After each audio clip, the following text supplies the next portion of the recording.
Welcome back to my kitchen.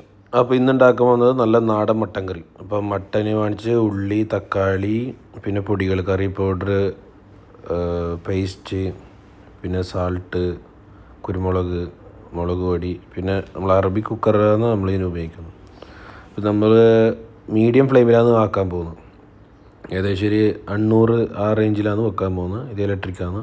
അപ്പോൾ ഇത് കഴുകിയിട്ട് ഒരു പാത്രത്തിലിടുക. രണ്ട് മഞ്ഞൾപ്പൊടി, കുരുമുളക് പൊടി, ഗരം മസാല, ഇത് പിന്നെ കുറച്ച് ഉള്ളിയും പിന്നെ ഓയിൽ ഒഴിച്ചിട്ട് നല്ലോണം തിരുമ്മിയിട്ട് ഏകദേശം ഒരു ആദ്യം ഒന്ന് ഹൈ ഫ്ലെയിമിൽ വെക്കുക. എന്നിട്ടൊന്ന് വിസിൽ വരാൻ തുടങ്ങുമ്പോൾ 600 വെച്ചിട്ട് അങ്ങനെ വെക്കുക.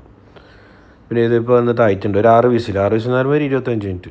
ഇതിപ്പോൾ ഇനി തക്കാളി പെട്ടെന്ന് തൊലി ഇളകാൻ വേണ്ടി നമ്മൾ ഇങ്ങനെ ചെയ്തത്. എന്താ വെച്ചാൽ ഓവനിലൊന്ന് ചൂടാക്കി കഴിഞ്ഞാൽ തൊലി പോകും, ഇല്ലെങ്കിൽ തൊലി ചിലപ്പോൾ കറിയിൽ അങ്ങനെ വേറെ നിൽക്കും. അപ്പോൾ ഇതിപ്പോൾ ഇങ്ങനെ ആക്കിയാൽ ഒരു 5 മിനിറ്റ് ഹൈ ഫ്ലെയിമിൽ വെച്ചാൽ അതങ്ങനെ പോകും. എന്നിട്ട് ഇപ്പോൾ തക്കാളി എടുത്ത് ഉള്ളി, ഇനി പച്ചമുളക്, ഇനി കറി ആക്കണ്ടതാണ്. ഇപ്പോൾ ഒരു പാനിൽ എണ്ണ ഒഴിക്കുക. അതിനുശേഷം പച്ചമുളകും സവാളയും കുറച്ച് പേസ്റ്റ് ഇട്ടിട്ട് നല്ലോണം വഴറ്റുക. വഴണ്ട് എന്നിട്ട് ലാസ്റ്റ് നല്ലോണം ഒന്ന് ചീഞ്ഞ് വരും. അപ്പോൾ അതിനെടുക്കാൻ നമുക്ക് മട്ടൻ നോക്കാം. മട്ടൻ നല്ല രീതിയിൽ വെന്തിട്ടുണ്ട്. നല്ല സൂപ്പും ഉണ്ട് അതിൻ്റെ കൂടെ. മട്ടനൊന്ന് നമുക്ക് വെന്ത് നോക്കാം.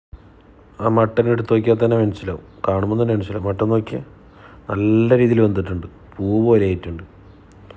അപ്പോൾ ഈ വേണമെങ്കിൽ സൂപ്പാണ് നമുക്ക് കുറച്ച് കുടിക്കുക. പക്ഷേ ഞാനൊന്നും ചെയ്യുന്നില്ല, ഞാൻ മൊത്തം കറിയിലേക്ക് തന്നെ ഇടുന്നത്. ഇനിയിപ്പോൾ ഉള്ളി വഴണ്ട് വന്നാൽ മുളക് പൊടി, മഞ്ഞൾപ്പൊടി, കറിപ്പൊടി, പിന്നെ ഗരം മസാല അതെല്ലാം ഇട്ടിട്ട് പച്ചമണം പോകുന്ന വരെ നല്ലോണം വഴറ്റുക. എന്നിട്ട് തക്കാളി ഇടുക. എന്നിട്ട് കുറച്ചൊന്ന് ഉടക്കുക. എന്നിട്ട് ബാക്കിയില്ല നമ്മൾ ആ വേവിച്ച മട്ടന് ഇതിലേക്ക് മിക്സ് ആക്കിയിട്ട് ഒരു മീഡിയം ഫ്ലെയിമിൽ, അല്ലെങ്കിൽ ഒരു ചെറിയൊരു സ്ലോ ടു മീഡിയം ഫ്ലെയിമിൽ ഒരു 10-15 മിനിറ്റ് വെക്കുക. അപ്പോൾ നല്ലോണം കുറുകിയത്. അപ്പോഴത്തേക്ക് നമുക്ക് മല്ലിച്ചപ്പ് എടുക്കുക. ഇത് നമ്മളെ വളപ്പിൽ തന്നെ ഇല്ല മല്ലിച്ചപ്പാണ്, നല്ലോണം വന്നിട്ടുണ്ട്.